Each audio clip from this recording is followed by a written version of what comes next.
The question is, can you tell from this view where in the world we are camping? Welcome, and thank you for joining me on another camping adventure. This time we'll be sleeping under a nearly full moon. And we get to meet the camp host, Don, which I'm very excited about because I was thinking wanted to find him and talk to him a little bit. So I was very glad to see when he rolled up. And what else do we do here? We practice putting on the rain fly on my tent, which I rarely use because if it's raining, I'm just gonna camp in my vehicle, of course. So let's go check it out. Starting to unload a little bit.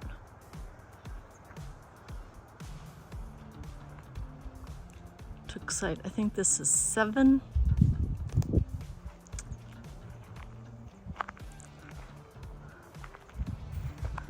Not too bad. They're all so big, these sites. I feel wasteful taking a whole one to myself. My stuff. This is the stuff I use. Well, that's my home pillow. I brought that from home because I'm in a car. My yoga mat. I actually use that under my little sandwich sleep. That's my inflatable air mattress. And then, let me see if I can get it out of here. I'm trying to pull out this, there it is, my cargo mat. I like to plop that down because, you always stand at your hatch when you're camping, getting stuff and doing stuff. It's a nice surface to work on. And it keeps my feet, dry and stuff. All right, then here's the basement of my Model Y. There's my tent I love. Review that later. Here's my Mambe blanket. That's the next little thing. Looks like that one. I go into that in detail. And then that's actually my, that sleeping bag, Sierra Designs. I love that. I don't know. There's something I always loved watching people set up their tent. I don't know what it is. It's just enjoyable to watch people set up a tent until you'll see it's annoying when I do something. I miss a little clip or something, or there's one that gets twisted. And see, there it is. It's twisted. Makes me crazy now that I've seen it. I didn't notice it until the next day.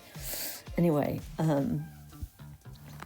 it's easy to set up with just one person, so I like this tent a lot.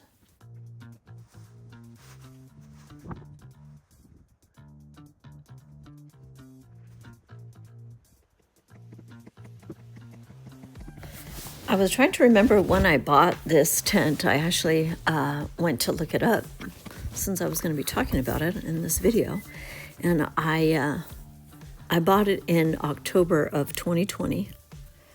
And I actually updated my review of it. I added what video? Oh, I added the video of where I actually talk about what I like about the tent, from inside. But one of the things I point out is, of course, the stakes that you purchase with the tent are far too wimpy. So I invested in at the Army Supply Store, I think, in Denver, and bought just good, normal, good stakes. So the downside rather of that is that they no longer fit in that pretty green sack. But I have a separate little bag that has my mallet and my headlamp and the stakes, some cord, and a few other little things. So aside from the tent stakes that I dislike, I find no other fault with this tent.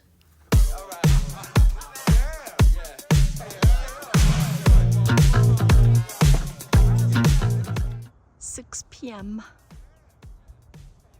here at campsite number 7. Not bad, not bad. I haven't tried them all. This is not bad. No fires allowed still. You can only cook on propane, not even charcoal. So my neighbors are far away. I'm in the shade right now. It's gonna be full blast sun tomorrow.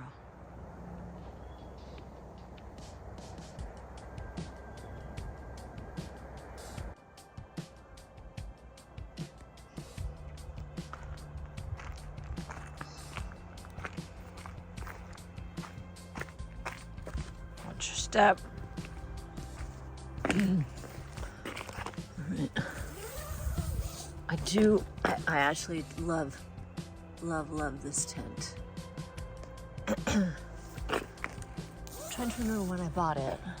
I was living in Colorado, so must have been 2020, 2019, something like that. Okay, I don't know how the flies got in already, but I like to set up this way. I love the sleeping bag, first of all, because look, it opens like this. This is like a big comforter. All right, so I put my, this is like an emergency, a heat reflecting blanket. And then this is just a foam mattress topper that I fold in half. And then I sandwich it in my thing to keep it somewhat clean-ish. And then this is, like I say, it's like thermal insulating as well. And then I have to take, I still have an extra pillowcase on there I can take out because the one under is my indoor pillowcase. And then that's extra. I don't know, last time I kind of used it at my feet because I was sliding downhill a little bit. What I love about this tent is that, of course, it has a rain guard, but on a night like tonight, I mean, there's no rain predicted. My rain, it's right there in the bag. It takes about 2 minutes to put on. I guess maybe I should practice putting it on. It's been a while since I've used it. And then I like the safety of having my car. I'll close that hatch. I just like the safety of having my car right there. And I love being able to look at the sky at night. So that's what I love about camping, being able to actually sleep outside. And when I wake up in the morning, it's going to be nice and cool.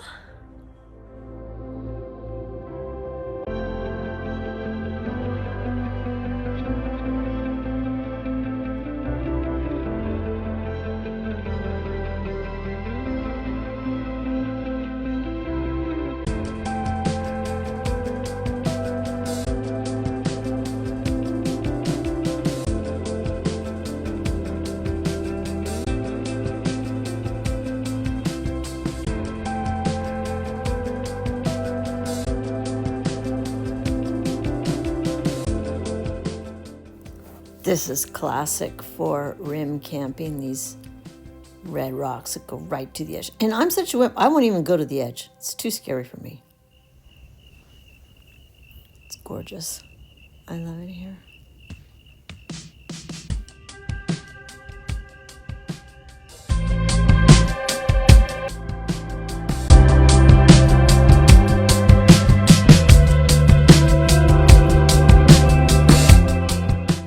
Realized on this trip that I would like to become good at nighttime photography.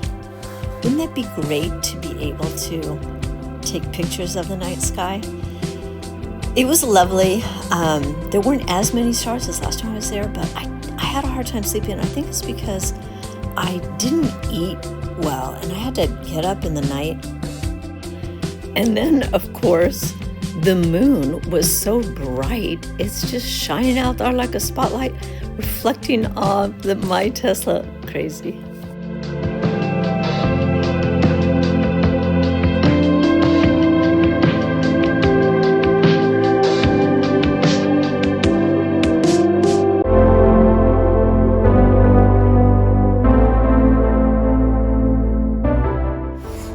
Check the temperature, but it was chilly. I was not rushing to jump out of there. I just stayed in my sleeping bag, and that was with the that screen door open. Just chilling, relaxing, enjoying peace of why I go camping.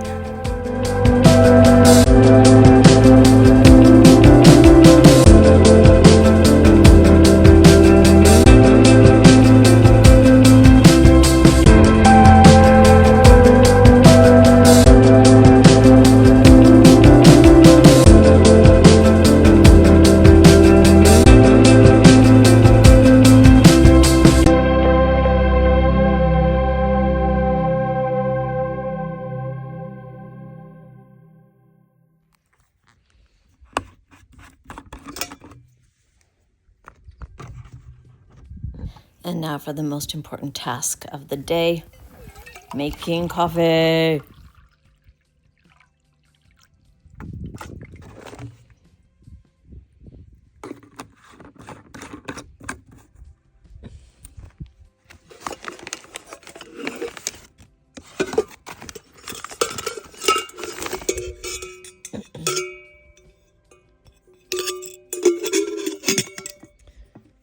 this. I need my stove.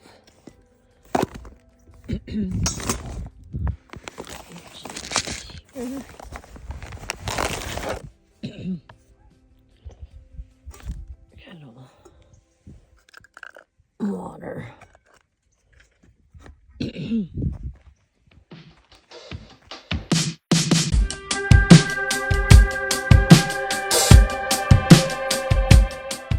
When Don, the camp host, rolled up, I heard his little golf cart thing coming down the road, and I was actually over the room taking care of business. And he just asked my name, correct spelling of my name, did not ask for ID, asked for, that's it, my license plate number. I told him Arizona. He told me that there was an elk running around, which I knew because I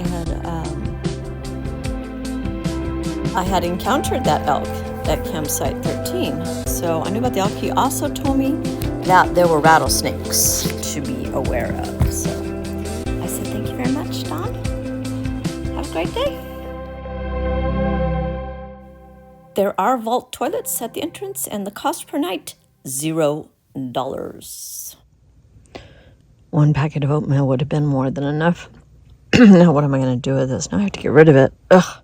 I am just so amazed that this place exists, and it's so well kept, and it's probably because you're here. We're trying. Because the only other dispersed camping I know of, or I've experienced, is in Colorado, but there was no host. Oh, okay. You know, and so it felt a little like maybe crackheads. Oh yeah. Would go. You know what I mean? Yeah. Yes. A little scary. Every once in a while we get those. Yeah. How do you handle that? Pardon me? How do you handle that? We call the Forest Service or the sheriff. Oh, you do? Yeah. And they always respond? And they come, yeah. Yeah, that's good. Yeah, I just, when it's 118 degrees in Phoenix, it's too hot. This is such a godsend. Yeah. Now, what can I do? Okay, what I need, I forgot my pen. Oh, so, I probably have a pen. I am going to do it the easy way. I'll just record it. Oh, okay. So I just need your name. Okay.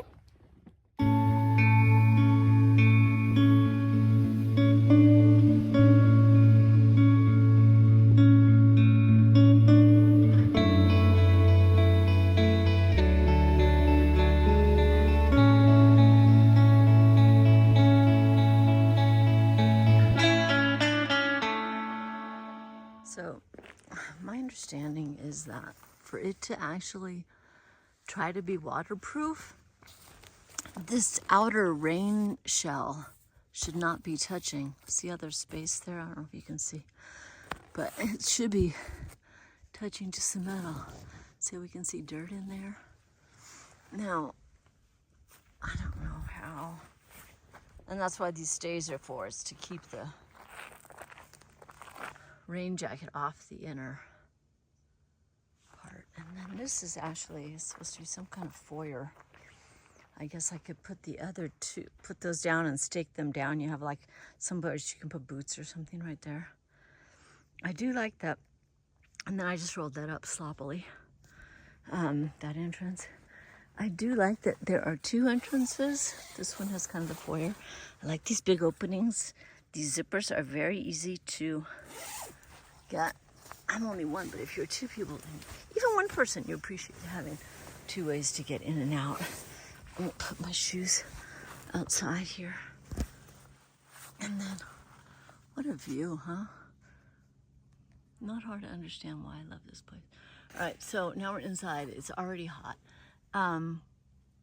You probably saw it from, you can see how it's leaving space between my tent, which is also getting air, right? Air, the idea is air is gonna come up there and vent out through the top where. I think there's some, no, not on this tent, there's no top vents. It's just gonna have to vent out there. Oh no, I know, I remember where there are vents. I'll show you. Right here.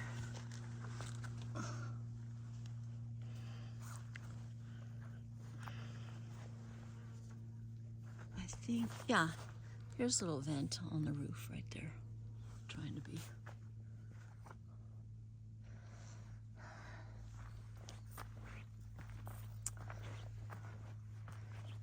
So, oh, I bought separately the ground cover cloth of the same brand. This tent, you can see. So I just always put it up, stake through the loop of this, then through the hole of that. The poles go through the hole of the first one, and then you see how the rain fly just clips in like that. I think I'll take it off because honestly, here, let me turn you around. Oh, one other thing I was going to show you in this tent. Reason that I like it. All right, so see, all right. It has these little pockets. So last night I'm falling asleep. I have my earrings, and there they are. Over here, I put my headlamp. Usually, I can put stuff over here. It's lots of room. I'm just thinking of the use case for the rainfly would be going on hikes during the day. You know, you never know when a storm or just dust might blow through. You could leave this on, keep all your stuff dry in case of sudden squall. This tent is also sold in blue and orange and like off-white. Another detail I like a lot is how convenient these simple little tie backs are. It's just a loop and a string. And you don't have to tie any knots. You can, even with one hand. Despite what it sounds like, I am not a salesperson for this company. This is not sponsored. I just really like that tent. They did not pay me to say any of that stuff.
It's that guy who's so loud.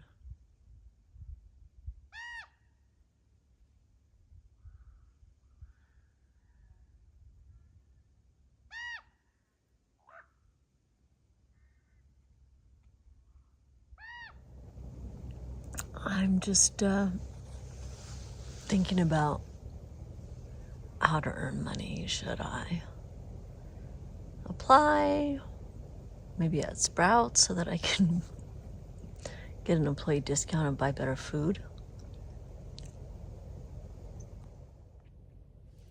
Or maybe I should start some kind of small business. I've usually done best when I've been self-employed, because I think I have a problem with authority. But self-employed, like Uber style, I don't think that. I think the only people making money are Uber, or the people who initially invested in the initial rounds anyway. I think the people that actually work Uber aren't taking into account all the costs that they're actually incurring. I talked to my friend Jamie about it, though. He's an actual artist. And he said, that's not real art. That doesn't count. I knew someone in my youth, and his dad got very rich because he made some kind of plate design, like had a designer, some kind of plate design, would make a certain quantity, a limited run, and then break the mold, thus creating scarcity. And I remember being judgy at the time, thinking, Well, that's a lame way to make money, just faking scarcity like that. I don't know. Is that a legit way to make money?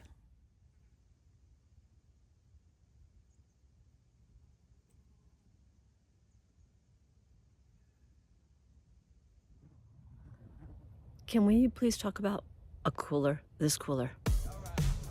That's right. Classic, unassuming Coleman cooler with wheels. I remember my mother saying when they first started coming out with clothes, why didn't I invent that? That is such a good, it's true. That's the other thing I read.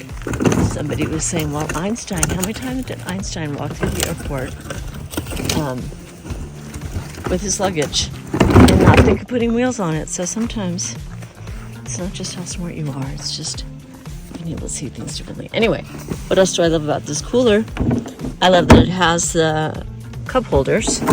I love that it keeps stuff so cold. I mean, I just use this from, it's not loose ice, it's in bag. I throw everything I have that's frozen in my freezer for ice, and it keeps things pretty cool as long as that lid stays down. And then these days people are putting, you know, they have the cooler in the car that fits in the front or this or that. You can't use then as a footstool. You can't use it as a surface. You know, sometimes I'll put the cutting board on here. You don't always have a picnic table. So being able to pull this out of the car and roll stuff around on it, use it as a wheelbarrow if I have to, and as a table and as a footstool is, you know, an ottoman is probably the best use of this cooler, in fact. Call me analog, but I like a good old-fashioned cooler with ice. Then you can use the ice in your drinks, too.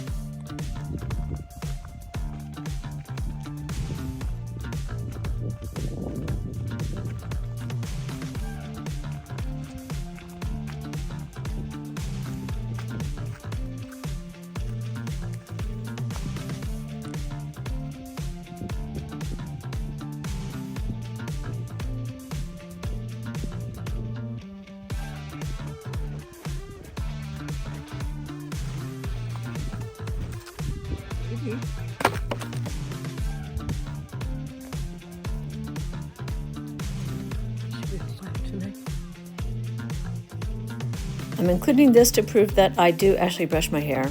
I did find my hairbrush, and I am capable of brushing those hairs. Just past noon. Oh, my glasses.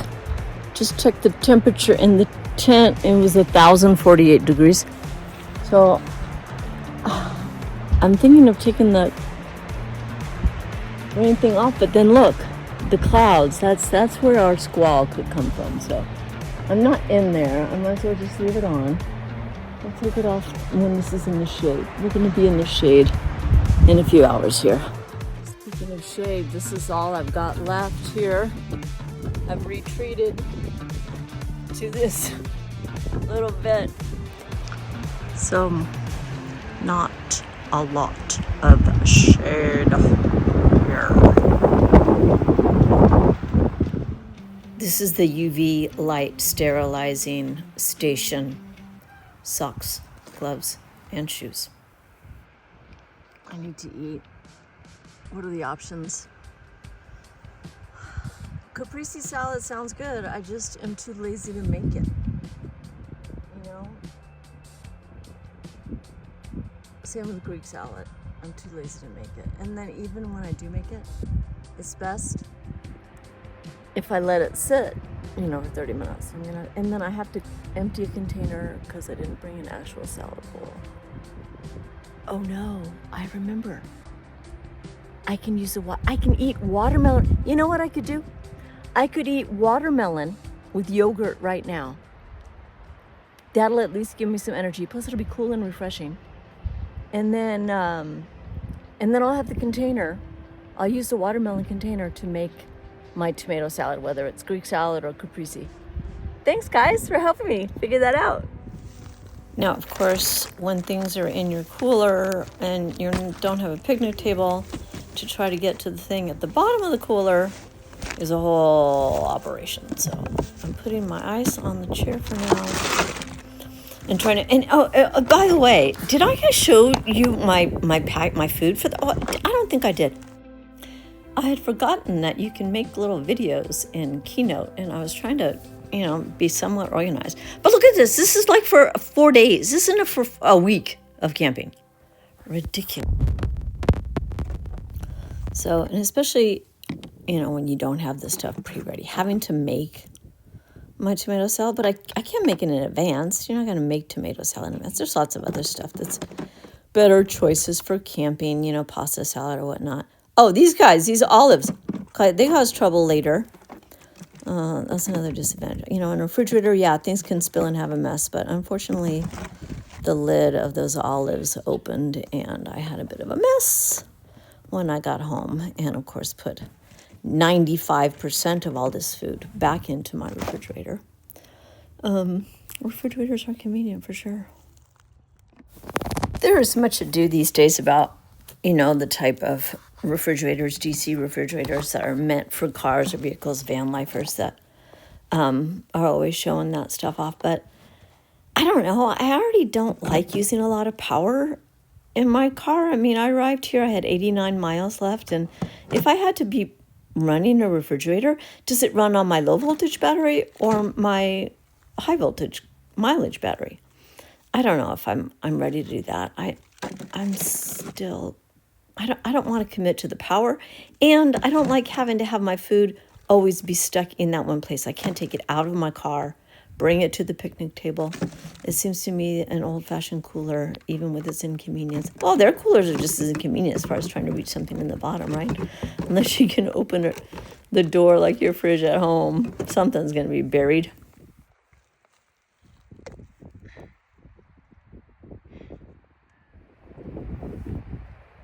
I just realized I don't have my silverware. Remember, I forgot all my silverware. I have chopsticks and that huge spoon that I ate the oatmeal with this morning. Yogurt sounds less appetizing now. Well, happily, I found not one, but 2 spoons in my center console. So I was able to eat my yogurt and watermelon with a spoon. And you can see how lovely it is right now in my little bit of shade. Campsite number 7 does not have the most shade, but it is on the rim side, so it has beautiful views.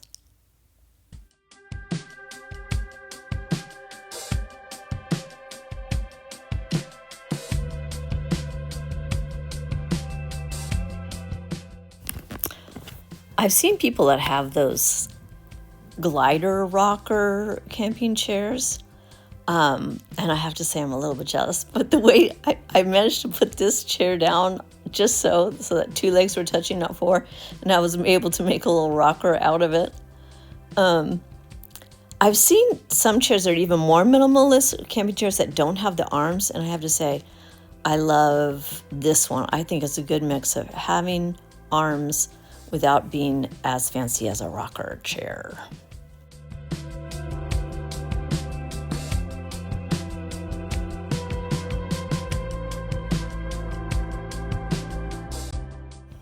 Well, I packed enough food for a week, and I have enough equipment, that I need. But the more I thought about it, the more I thought, my poor bougainvilleas, I'm only responsible for 3 living things right now.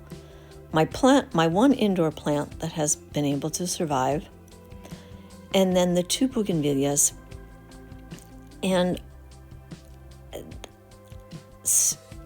unfortunately for them, well, not unfortunately, because I went down, I left the site and went down to water them. They can't water themselves. They depend on me. So it was just not realistic. And you know what? The other thing, realistically, I like a hot shower, a long hot shower. Now, today I was thinking I had a vague plan to go over to Woods Canyon Lake and try to swim in that lake. And even if I had swam in that lake, my hair would still be disgusting. and my feet wouldn't be scrubbed clean. So I'm packing up.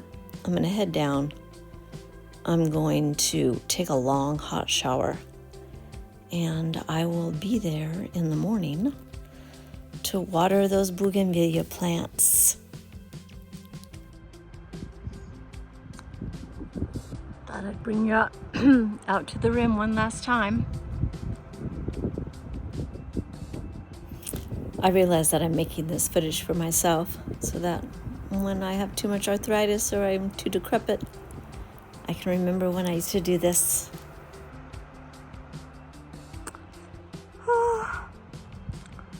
Just so you can acclimate to anything, even a beautiful view like this.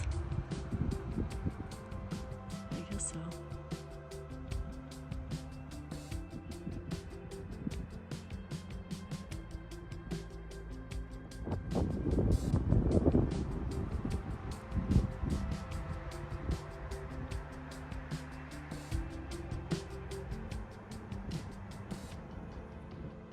Almost all packed up.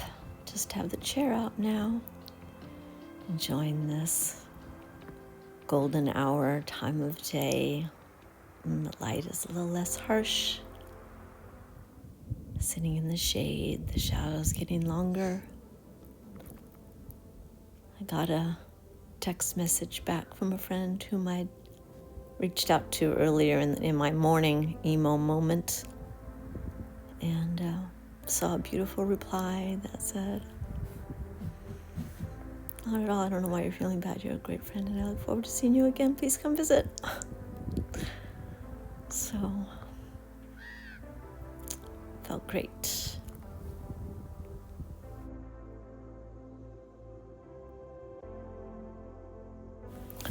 I guess more than anything, I feel fortunate. I feel so fortunate to be able to come, that this is so close by. It's a 2-hour drive from me, that I have the freedom of my time. And look, I did the classic driving away. I had to prop my phone against a rock, both directions. But I've got the footage. I don't know. I always thought, is it worth it to have to go back and, get the film? But it was fun. It was a beautiful time of day, and I was just enjoying everything about this trip.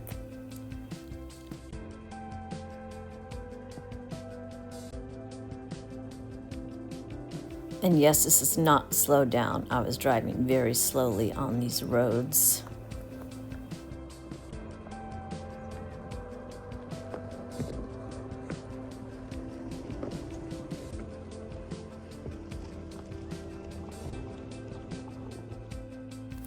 And as soon as you get to Rim Road, there's nice pavement.